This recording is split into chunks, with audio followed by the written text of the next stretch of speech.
और चलिए बात करेंगे अगली खबर की। मध्य प्रदेश के धार जिले के धर्मपुरी के सामुदायिक अस्पताल का हाल देखकर आपके होश ठिकाने आ जाएंगे। जर्जर भवन में भरा पानी सारी कहानी बयां कर रहा है। यहाँ की टपकती छत देखकर मरीजों की जान हलक में अटकती महसूस होती है। टीका अभियान की तो जान ही निकलने वाली है, ऐसा लगता है। स्वास्थ्य विभाग और नगर निगम में इसी मामले को लेकर ठनी, फिर भी आज तक बात नहीं बनी। देखिए इस पर यह हमारी खास रिपोर्ट।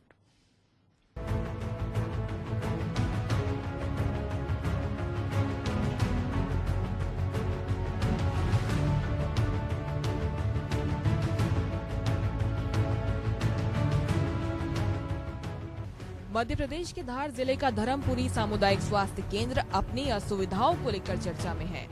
इसके जर्जर भवन में आने से हर किसी को भय लगता है। इसके बावजूद भी यहाँ गर्भवती महिलाओं और नवजात शिशुओं की जान जोखिम में डालकर टीकाकरण किया जा रहा है। जानकारी के अनुसार इस भवन में वर्ष 2014 से पहले सामुदायिक स्वास्थ्य केंद्र संचालित होता था, जो वर्ष 2014 से पुनर्वास में बने नए अस्पताल भवन में संचालित हो रहा है। पुराना भवन तब से ही खाली हो चुका है। इस लापरवाही को लेकर स्थानीय लोग कई बार आवाज भी उठा चुके हैं। पूरी तरह से खंडर हो चुके इस भवन में अब न बिजली, न पंखे, न कोई और व्यवस्था है। हर तरफ गंदगी और कीचड़ पसरा हुआ रहता है, जिसके बाद भी उसी पुराने अस्पताल भवन में स्वास्थ्य विभाग की ओर से टीकाकरण केंद्र संचालित किया जा रहा है। यहाँ टीकाकरण करवाने वाली गर्भवती महिलाओं और शिशुओं के अलावा टीकाकरण करने वाले स्वास्थ्य कर्मियों की जान को भी खतरा है।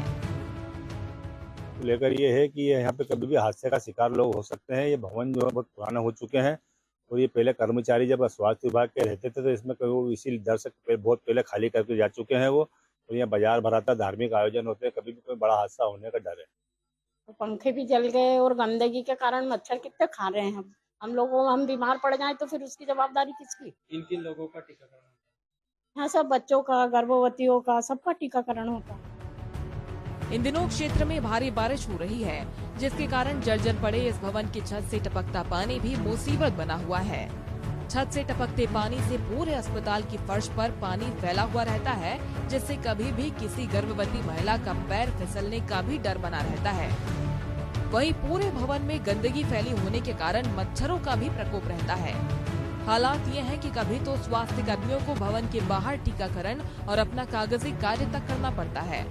वैसे तो इस भवन को खाली होने के बाद डिसमेंटल होना था, जो कि 10 वर्ष बीत जाने के बाद भी आज तक नहीं हुआ। अब तक जिम्मेदार अफसर किसी बड़े हादसे के इंतजार में है।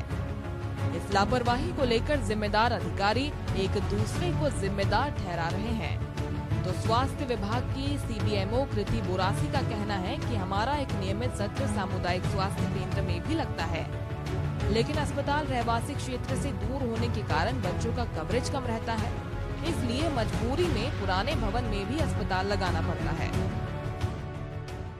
क्योंकि वहाँ पर पानी टपक रहा है ना, इसलिए हम लोग कागज गीले हो रहे हैं, इसलिए बाहर बैठ के काम कर रहे हैं। गर्भवती महिलाएं भी आती है, छोटे छोटे बच्चों को भी टीकाकरण कराने के लिए लेके आया जाता है। कोई भी हादसा में अपने उच्च अधिकारियों को अवगत करवा है? हाँ, करवा दिया। क्या कहना पड़ रहा है, क्या कहते हैं? अभी तो कुछ उन्होंने जवाब नहीं दिया है। ये वाली समस्या है मेरे संज्ञान में। हमारा एक नियमित सत्र सामुदायिक स्वास्थ्य केंद्र धर्मपुरी में भी लगता है, पर बच्चों का कवरेज उतना नहीं हो पाता क्योंकि अस्पताल रहवासी क्षेत्र से बहुत दूर है।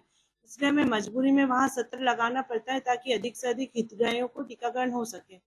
और इस संदर्भ में मेरी नगर पालिका अध्यक्ष से भी बात हुई है और हमने उनसे बोला कि हमें नगर परिषद में कोई एक कमरा दे दे और हम नई जगह की तलाश में हैं जहाँ हम सत्र को शिफ्ट कर सकें। नगर पालिका द्वारा जो है जर्जर भवनों का सर्वे कराया, उसमें भवन पाया गया, उसके लिए जो है संबंधित विभाग को सूचना दी गई है 7 दिवस में उसको भवन को हटाने के संबंध में। अगर उनके विभाग द्वारा कोई कार्रवाई नहीं की जाती तो नगर पालिका द्वारा जो है उसमें कार्रवाई की जाएगी। भूतहे भवन में अस्पताल का हाल आपने खुद देखा है, जिम्मेदार अफसरों की बातें भी सुनी है। ऐसे में सबसे अहम सवाल तो ये है कि इसके जिम्मेदार आखिर क्या किसी अनहोनी का इंतजार कर रहे हैं। Bureau report, Asian news.